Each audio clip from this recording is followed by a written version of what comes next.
Bon, ben on va lancer alors le retour d'expérience de Nuxeo et de Docebo ensemble pour cette demi-heure avec 5 minutes qui seront réservées pour les questions comme d'habitude. Donc n'hésitez pas, mettez de côté vos questions et prenez la parole à la fin de cette intervention. Messieurs, c'est à vous.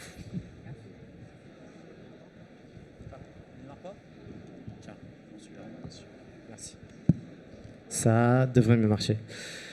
J'imagine qu'on m'entend. Bonjour, merci à tous d'être là. Je m'appelle Abdel, je suis Customer Success Manager pour Docebo. Et voilà, aujourd'hui, on va se concentrer sur un cas plutôt concret. On ne va pas parler de la plateforme ou quoi que ce soit, mais de ce qu'un client a fait avec la plateforme. En l'occurrence, Grégory de Nuxeo. La perspective qu'on veut donner à cette présentation, c'est vraiment parler knowledge management, mais aussi personnalisation de la formation. Donc, ce qu'il a fait avec la plateforme, vraiment.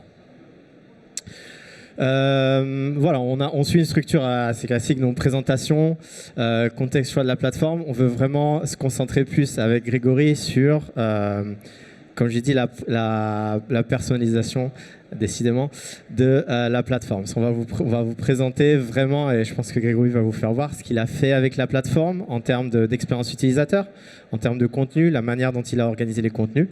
Et donc, voilà, j'espère qu'il y aura aussi pas mal de questions sur ce qu'il a fait, comment il l'a fait, et sur les leçons qu'il a tirées du déploiement de cette plateforme. Voilà, Docebo, très rapidement. J'ai pas envie de m'étaler sur le slide, mais on est une entreprise italienne à capitaux canadiens. On est une entreprise qui propose ses services de manière globale, même si on est un peu relativement nouveau en France. Et voilà, c'est un des axes de la présentation d'aujourd'hui, mais c'est aussi un de nos axes en général: personnalisation du contenu, expérience utilisateur, innovation, ce grand mot qui sert chez nous à dire social learning, intelligence artificielle dans le sens de la personnalisation de l'expérience et du contenu qui est proposé aux utilisateurs. Voilà. Moi-même, je suis Customer Success Manager, donc c'est un poste maintenant assez classique dans l'industrie SaaS, donc en charge de la gestion de la relation client, du renouvellement du contrat et de toutes les questions de best practice. Donc moi, je suis là vraiment pour accompagner le client, pas pour vendre, mais pour lui expliquer comment utiliser telle ou telle fonctionnalité de la meilleure manière possible, on va dire. C'est à toi, je pense, Grégory. Peux-tu nous en dire plus sur Nuxeo ? Bonjour à tous, je m'appelle Grégory Carlin et je suis responsable de la gestion des connaissances au sein de Nuxeo. Mon objectif pour aujourd'hui, c'est de vous montrer comment est-ce que Nuxeo a réussi à se positionner dans son secteur comme un des leaders de la communauté des développeurs et de grandir l'écosystème partenaire de manière très importante. Donc Nuxeo, que je représente, donc on est aussi éditeur de logiciels, pas sur le même marché. Notre boulot, c'est de fournir une plateforme qu'on appelle Nuxeo Platform pour gérer des documents. Donc ça peut être des images, des vidéos. Donc vous voyez l'illustration ici en haut à gauche. Moi, je suis responsable de ce qu'on appelle Nuxeo University. C'est la plateforme d'apprentissage en ligne, donc basée évidemment sur Docebo, pour pouvoir aider les utilisateurs à utiliser notre plateforme. Donc notre plateforme, elle est déployée par un écosystème de partenaires, donc des développeurs, des intégrateurs. Et leur travail, c'est de répondre aux besoins du client, parce qu'on a besoin de pouvoir créer ces types de documents, créer sa recherche, etc., etc. Sauf que quand on arrive dans notre plateforme, il y a beaucoup de choses à faire et on ne sait pas par où commencer. Et c'est de là d'où est né Nuxeo University. Donc en termes de population, les premiers, ça reste nos partenaires. Donc on a Nuxeo, c'est 150 personnes, c'est pas très grand. Par contre, en termes de partenaires, c'est très très grand. On a des gros comme des Cognizant, des Infosys, des Accenture, mais qui font des projets au niveau international. Et c'est à eux qu'on s'adresse majoritairement. On s'adresse aussi aux prospects qui sont intéressés par notre plateforme pour mieux la connaître avant de l'acheter, et aussi à nos clients pour continuer à se former. On intervient chez eux pour les aider à faire leurs projets, mais eux aussi sont autonomes et eux aussi ont envie de savoir comment utiliser la plateforme. Et donc, ce que vous voyez ici, et donc j'aurai le temps de vous dérouler un petit peu la plateforme, c'est Nuxeo University en bas à droite. Hop, tu peux passer. Alors, en termes de contexte, comment ça s'inscrit Nuxeo University? Le premier besoin, c'est de former les partenaires. Nuxeo, à la base, c'était une boîte française qui est née dans les années 2000. La plateforme existe depuis 2010. Donc, on a commencé tout petit. Et là, maintenant, on est très, très grand. On a des grands comptes comme Nike, par exemple, qu'on peut citer. C'est vraiment le gros projet de gestion de documents de Nike. Ce n'est pas juste une petite direction. C'est vraiment des gros projets. Et on a besoin de former ces partenaires qui ne connaissent pas a priori Nuxeo et qui doivent mettre en place notre plateforme. Donc on doit structurer des plans d'apprentissage. Donc c'est bien de poster des vidéos, de poster des tutoriels, mais c'est bien aussi de pouvoir les enchaîner de manière logique pour nos différents partenaires. Ensuite, on avait besoin d'intégrer des services innovants. Donc Nuxeo en tant que plateforme, on veut différencier par rapport à nos concurrents parce que voilà, nous aussi on est sur des choses innovantes, tout ce qui est intelligence artificielle et ces choses-là. Et on voulait aussi une plateforme qui soit à notre image, qui puisse évoluer. Autre point important, c'était la partie de certification pour que les gens puissent être reconnus comme quoi ils étaient compétents sur la plateforme. Et enfin, l'autre challenge, c'était la gestion de la mise à jour des contenus. Comme tout éditeur de logiciels, on a des versions qui sont récurrentes. Donc, et évidemment, c'est un gros travail de mettre à jour l'ensemble de ces versions dans l'ensemble des différents objets d'apprentissage. Donc ça, c'était un challenge assez important. Donc pour le choix de la plateforme, donc on était parti d'une plateforme quand j'ai joint la société il y a 3 ans, qui avait été choisie, un petit LMS pour se lancer. Donc j'ai dit c'est super, on va pouvoir commencer, c'est une vraie application. Sauf qu'au bout de 2 mois, je me suis rendu compte que j'étais coincé. J'étais coincé pour beaucoup de choses. La première des choses, c'était qu'on avait pensé la chose en se disant il va y avoir 2 ou 3 partenaires. Et en fait, très rapidement, on s'est rendu compte qu'il y en aurait une vingtaine. Après, on s'est rendu compte aussi qu'il y avait beaucoup plus de contenu à créer.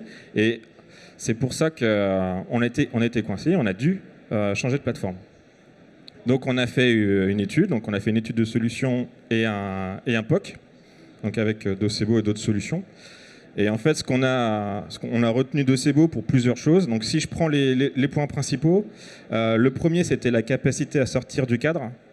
C'est bien de répondre aux besoins actuels, mais nous, quand j'ai mis en place la plateforme il y a 2 ans et aujourd'hui, elle n'a vraiment rien à voir. On a commencé sur un jeu de fonctionnalités simple et après, à chaque fois, on a dû rajouter de la gamification.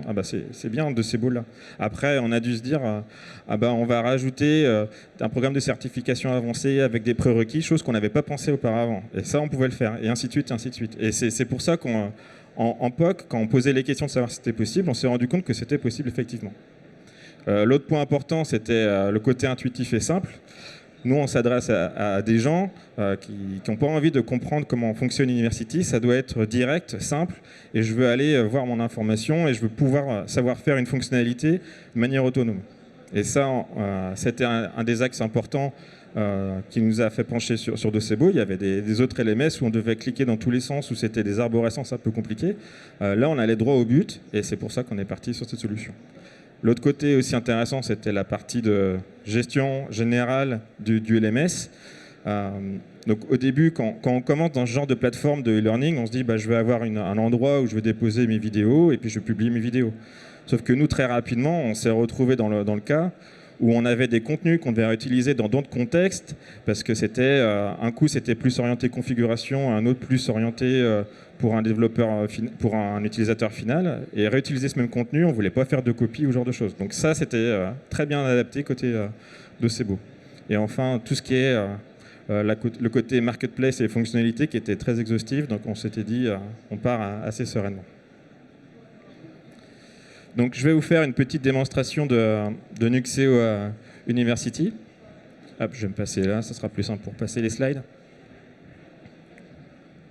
Alors, donc ce que vous voyez ici, c'est notre plateforme, très important. Tout le monde peut y accéder. Il n'y a pas besoin de voir.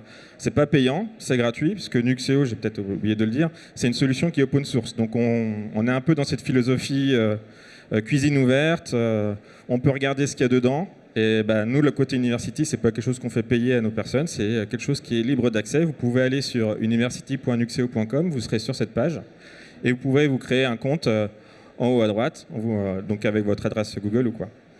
Donc dessus, ça nous permet de pouvoir mettre un premier message et pouvoir proposer les cours qui ont été publiés récemment. Une fois qu'on se connecte, on arrive sur le dashboard. Alors je vous invite vraiment à regarder, aller au stand Docebo, regarder, on va dire, une installation standard. Et nous, ce qu'on en a fait, en termes de personnalisation de l'interface, on a été très très très loin.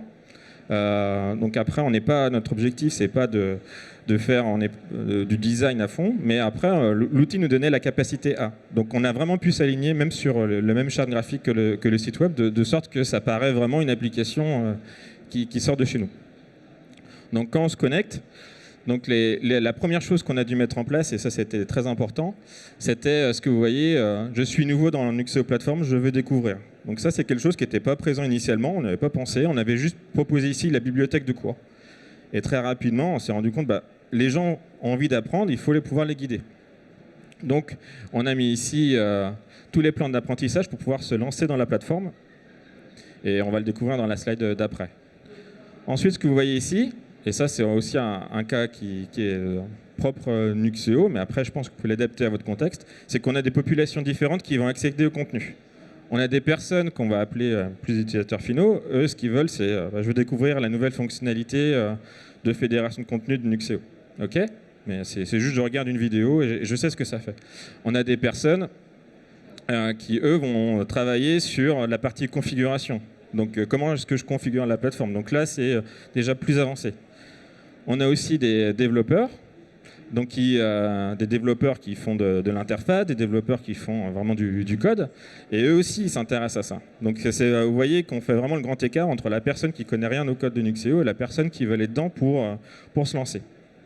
Et enfin des personnes qui sont des architectes, des administrateurs. On a dit, et on a affiché en bas l'ensemble de nos cours. Ce qui était important dans notre réflexion de structuration du LMS, c'est les jeux de couleurs. Alors ça paraît tout bête, hein, mais mettre des couleurs suivant le profil de cours, ça a été très important pour pouvoir mieux les guider dans la suite et pas être perdu. Pour la petite histoire, on avait des jeux de couleurs suivant le type de contenu, donc si c'était une vidéo, une certification, un plan d'apprentissage, et aussi des jeux de couleurs suivant le profil. Alors, moralité, les utilisateurs, ils voyaient des couleurs partout, ils étaient perdus. Donc ce qu'on s'est dit, et c'était beaucoup plus simple, et ça a été un retour immédiat d'utilisateurs, on utilise 4 couleurs, et ces 4 couleurs, je sais que cette couleur-là, c'est pour moi. Parce que ce qui les intéresse, c'est pas le format, ce qui les intéresse, c'est savoir le type de contenu qu'ils vont consulter. Donc là, en fait, ce qu'on a fait, on va cliquer sur le « Je suis nouveau dans Nuxeo Platform ». Et donc ici, c'est la première page qu'on est censé consulter pour se lancer dans Nuxeo. Donc, déjà, on présente les choses basiques. Donc, je suis nouveau, comment ça fonctionne en gros, donc les plans d'apprentissage, le programme de certification et comment rester à jour. Ça, c'est quelque chose qui était très très important, qui n'était pas justement au moment du POC. Et juste après le POC, on s'est rendu compte que c'était quelque chose de fondamental. C'est avertir ces utilisateurs d'une nouveauté. Un nouveau cours est publié, allez le consulter. Donc, nous, on a une équipe marketing qui fait du Twitter, et du LinkedIn, etc. Nous, par contre, ici, on avait un système avancé d'utilisation du système de notification en interne. Donc ça, c'est une chose. Mais on avait aussi le système de mailing et de notification par mail. Et ça, c'était quelque chose qui nous a changé la vie. On a pu vraiment créer une relation avec nos partenaires de cette manière-là. Et on a pu aussi, du coup, aussi indirectement, intégrer les notions de gestion des données personnelles et GDPR et ce genre de choses directement dans Docebo. Et là, ce que vous voyez, c'est les différents profils d'apprentissage. Donc, on ne lance pas les utilisateurs en fait sur la galaxie de vidéos. Donc, pour vous donner une idée, on a à peu près 150 supports pédagogiques. Donc, c'est des vidéos majoritairement, donc ça fait beaucoup. Et on n'a pas envie que l'utilisateur se pose la question de je suis développeur, qu'est-ce que je fais? Voilà, on fait les choses simples. On lui dit commence par le Launchpad, qui est vraiment le départ. C'est-à-dire, tu vas apprendre ce que c'est Nuxeo d'une manière globale, quel que soit ton profil. Et ensuite, suivant ton profil, tu vas aller sur un plan d'apprentissage. Donc, on voit la petite durée à chaque fois. Et les utilisateurs ont vraiment pris le pli de pouvoir commencer de cette manière-là dans la plateforme. Donc là, ce que vous voyez, c'est un plan d'apprentissage donné. Donc un plan d'apprentissage, c'est une séquence de cours. Quand on arrive dans une plateforme, ce qui n'est pas bon, c'est d'arriver, de consulter un cours et de se dire, bah, zut, il a parlé d'un concept que je ne maîtrise pas. Donc ça, le plan d'apprentissage, c'est ce que ça permet. Ça permet d'avoir une suite logique de cours en se préoccupant des prérequis. Et ça permet aussi d'augmenter graduellement le niveau de difficulté des choses. Donc vous voyez, tiens, par ailleurs, au niveau du Launchpad, j'ai 2 couleurs différentes. Donc c'est vraiment l'idée de voir un petit peu de ce que c'est l'architecture de Nuxeo, un petit peu de fonctionnellement comment est-ce que ça démarre. Parce que là, notre prérequis, c'est de dire un développeur, par exemple, il a besoin de connaître comment fonctionnellement fonctionne la plateforme. Et ça, ce que vous voyez, c'est un cours donné. Donc pour nous, un cours, c'est une séquence de vidéos que vous voyez sur la droite. Donc ici, c'est un cours pour apprendre à découvrir la plateforme, vraiment le cours de base. Donc vous voyez que c'est une séquence de vidéos. Nous, nos vidéos, elles font à peu près 5 minutes. On s'est rendu compte rapidement que des vidéos de plus de 5 minutes, on perdait l'utilisateur. Donc on se restreint vraiment à ces 5 minutes. On fait nous-mêmes tout ce qui est montage vidéo, voix, etc., etc. Et on le publie directement donc, dans Docebo. Donc on agence ces différents cours. Et la chose qui est très importante, c'est la partie de description. Donc on s'est rendu compte que la vidéo seule ne suffit pas. Il faut enrichir la vidéo, donner du contexte et surtout aider l'utilisateur à aller plus loin.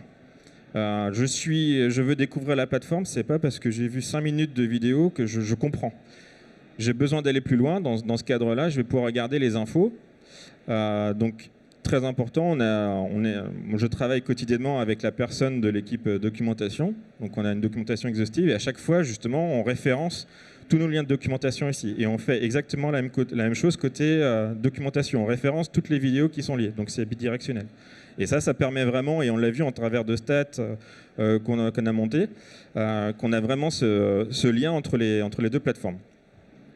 On a mis aussi le transcript, ça c'est pour les personnes sourdes et malentendantes, ça peut être aussi utile, et aussi pour les personnes qui ne parlent pas très bien en anglais, puisque les vidéos sont en anglais. Autre point intéressant, c'était la partie de gestion des certifications. Donc ça, c'était un vrai sujet. On s'était dit, bonne certification, c'est pas compliqué, c'est un QCM. Donc au début, oui. Sauf que, comme on l'avait pensé, nous, il y a quand même des prérequis entre les niveaux de certification. Donc on ne peut pas aller directement être un expert développeur si on ne connaît pas un minimum la plateforme. Donc c'est celle-là. Donc on a dû cadencer ces choses-là. On a dû aussi paramétrer le pourcentage de bonnes réponses. On a dû ajuster, et je ne pensais pas que ça serait si compliqué, ajuster en fait l'obtention d'une certification. Donc au tout départ, quand on a lancé notre programme de certification, beaucoup de gens la rataient. On s'est dit, on ne comprend pas pourquoi, parce que c'est assez simple. Et en fait, c'est simplement parce qu'au niveau de la notation, on s'était dit, c'est choix multiples, j'ai le point si j'ai toutes les bonnes réponses. Et très souvent, on s'est retrouvé avec des personnes qui cochaient les 2 réponses sur 3. Donc, ils n'avaient pas le point. Et ça, c'était un ouf de soulagement quand on s'est vu côté plateforme qu'on est capable de jouer sur cette petite différence qui paraît infime et qui fait un résultat très important derrière. Dire, on a réussi à passer des utilisateurs qui étaient à 40% de réussite à plus de 70%, juste pour cet aspect-là. Ce n'était pas pour leur donner la certification, mais ça permet de mieux refléter en fait leur niveau. Ne pas oublier qu'ici, nous, notre objectif, on rappelle, c'est ouvert. On veut stimuler les gens. Notre pari, c'est on veut vraiment qu'ils s'investissent à fond dedans. Donc, c'est pas de les punir et pas de leur dire vous êtes un mauvais apprenant. C'est vraiment de les encourager, de leur dire c'est bon, tu as réussi la fondamentale, continue avec la suite.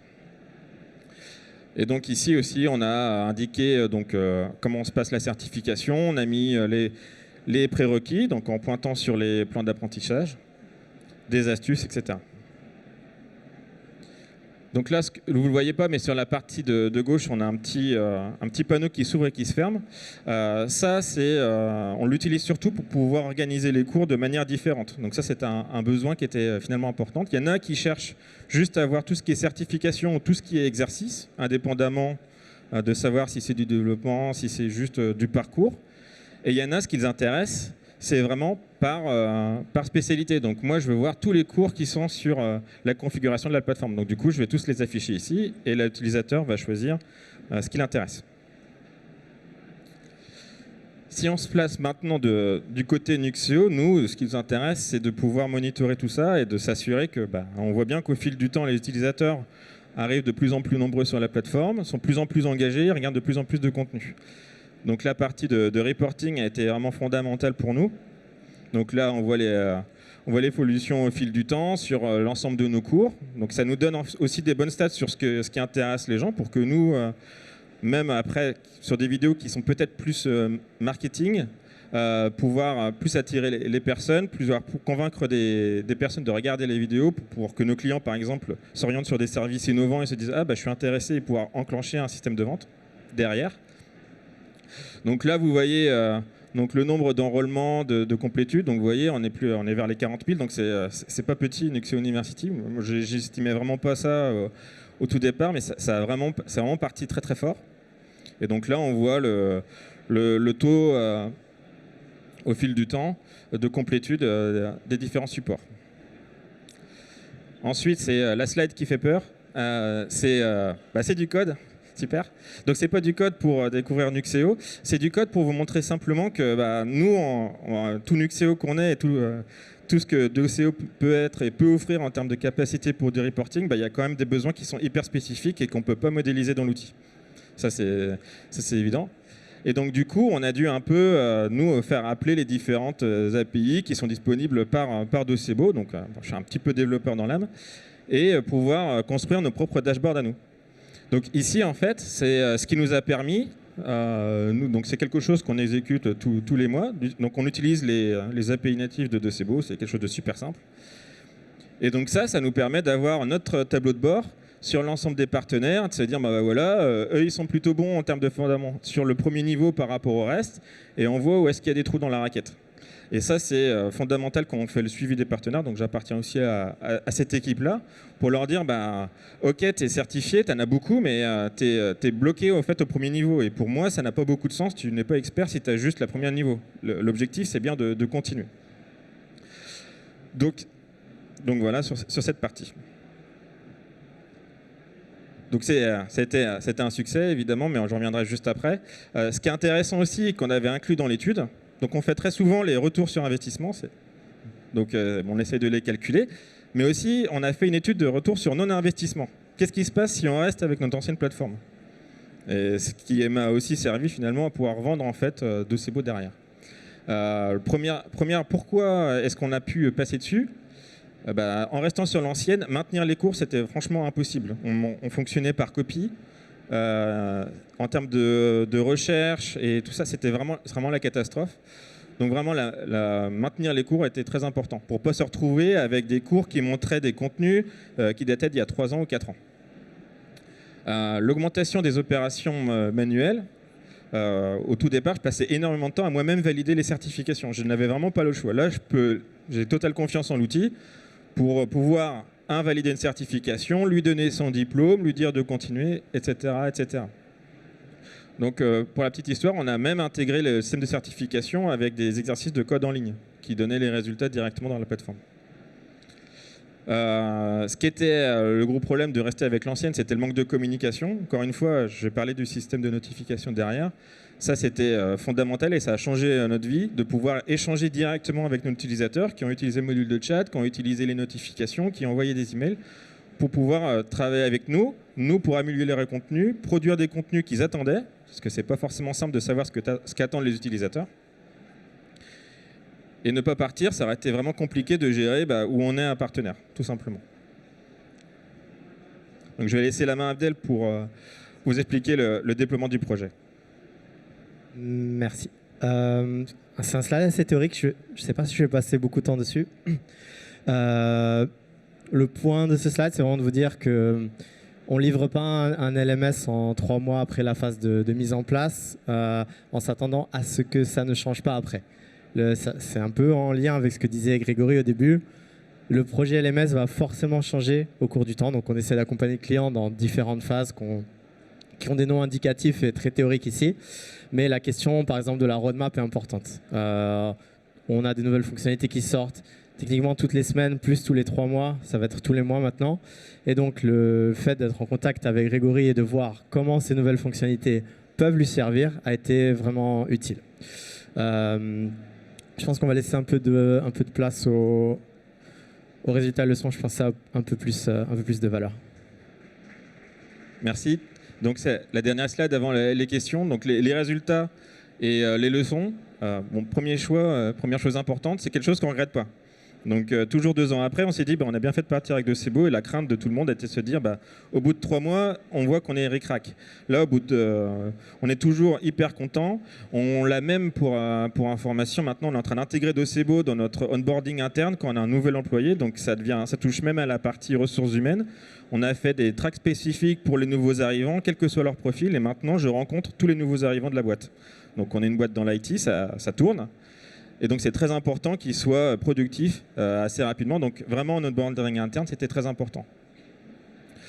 Et donc c'est vraiment une success story. C'est vraiment quelque chose qui est une référence chez nous quand on parle de Nuxeo University, en interne mais aussi en externe. J'ai vraiment des discussions régulières avec les partenaires qui me disent c'est vraiment top, on regarde les contenus, on est vraiment dedans. L'importance de l'innovation. Voilà, au fil de l'eau, University a beaucoup changé. Là, il y a le coach virtuel qui est un bot qui nous pose des questions en disant qui nous relance sur les cours qu'on n'a pas vus, c'est intéressant. Les notifications, on a intégré au cours d'année la gamification et ça a pris énormément, juste pour un peu challenger les différentes personnes. Là, il y a l'application mobile qui est sortie, ça commence à intéresser. Pouvoir customiser l'UI comme on veut, ça a vraiment beaucoup plu. Et enfin, dernier point, c'est que maintenant, ça fait vraiment un vrai différenciateur en termes de vente. Quand on compare Nuxeo avec d'autres solutions, en disant vous allez partir avec notre concurrent, mais ça va être compliqué. Alors que nous, on vous aide vraiment, on vous donne toutes les billes.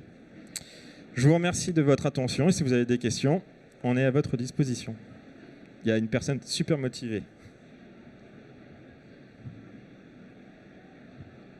Merci de vous présenter.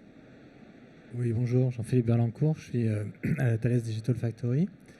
J'ai une question par rapport... je remarque que ce qui est particulier, c'est que vous formez vos clients. Récemment, on a un certain nombre de e-learning en place strictement à destination de l'interne, et c'est sécurisé, il faut mettre son code individuel, etc., etc. En discutant avec quelqu'un, il disait, comme maintenant on est plus dans une logique d'écosystème, ce serait bien que nos partenaires puissent avoir accès à ces formations, on aurait un socle commun théorique. Et une collègue me disait, c'est illégal. Ce serait du délit de marchandage. On ne peut pas offrir une formation à nos clients. Est-ce que vous pouvez m'expliquer la différence entre le cas de figure dont je viens de parler et le vôtre ? Alors, nous, d'un point de vue des vidéos, il n'y a aucun problème à redistribuer une vidéo. Elles sont publiques, elles sont sur Internet, donc on n'a pas ces problématiques de distribution à une personne ou une autre, donc tout est public. Là, sur la plateforme, on a 30 partenaires différents qui sont dessus, donc c'est beaucoup. On partage l'ensemble de ces contenus avec ces 30 personnes, y compris les gens de Nuxeo. On a structuré vraiment, d'un point de vue sécurité, en différents domaines, chacune des personnes. Ce qui fait que quand moi je me connecte, je suis Nuxeo, je vois peut-être certains contenus, c'est pas peut-être, c'est sûr, certains contenus qui sont propres à Nuxeo, type je dois savoir toutes les normes de sécurité qu'on doit respecter parce qu'on respecte des normes, et je dois les regarder, tout ce qui est GDPR, tout ce qui est training interne. Et ça, c'est vraiment bien cloisonné en termes de contenu. Donc on n'a pas cette problématique de distribution de cours. Voilà. D'autres questions ? Eh bien, on est juste rendu au bout du temps. Merci beaucoup. Merci à pour cette tous. présentation.